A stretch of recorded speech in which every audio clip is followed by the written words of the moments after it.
different as Denny introduces us to a person who, by the nature of his work, could be called a colorful character.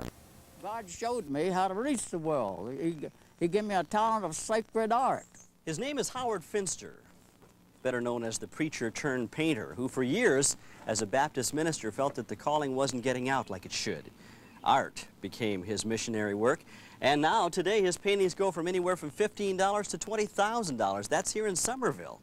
But in Paris and New York and Los Angeles, they go for much more than that.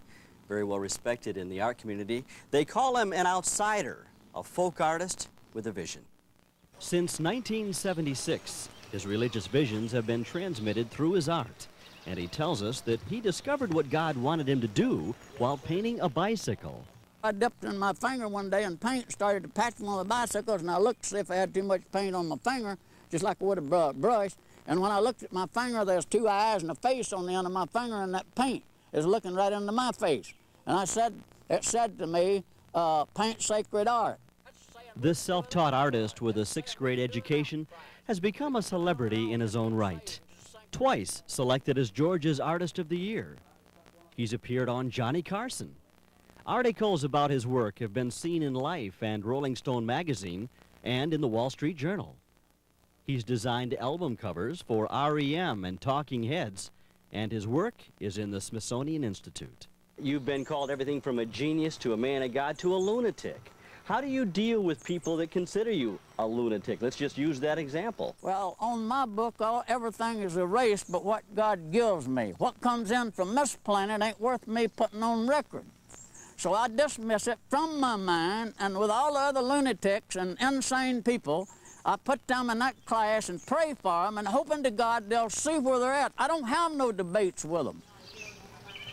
This is Paradise Garden, 2.5 acres of sacred art that people from all over the world come to see.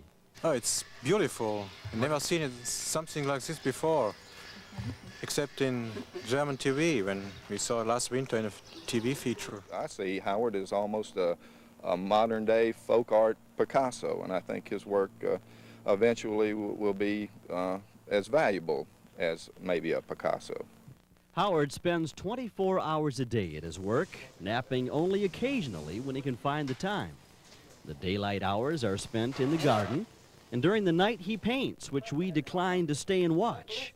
He compares himself to Noah at times and is somewhat surprised at the reception of his work. No, I never did think all this would come. My life's been like a book of blueprints, one page at a time, one day at a time, and I don't even know what's in the future. There's great things in the future. If he wants me to do them, I'll live to do them.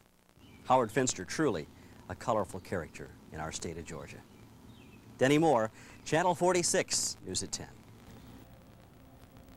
And by the way, Denny told us the reason that he and his photographer didn't stay to watch Howard paint was because the artist works only between 11 p.m. and 6 in the morning, so he's definitely a man who loves his quiet and his solitude. A real night owl. I imagine maybe he gets inspired better at 3 o'clock in the morning and has lots of caffeinated coffee to go with it, I'm sure. I would hope so. No, let's check in with Terry Neese.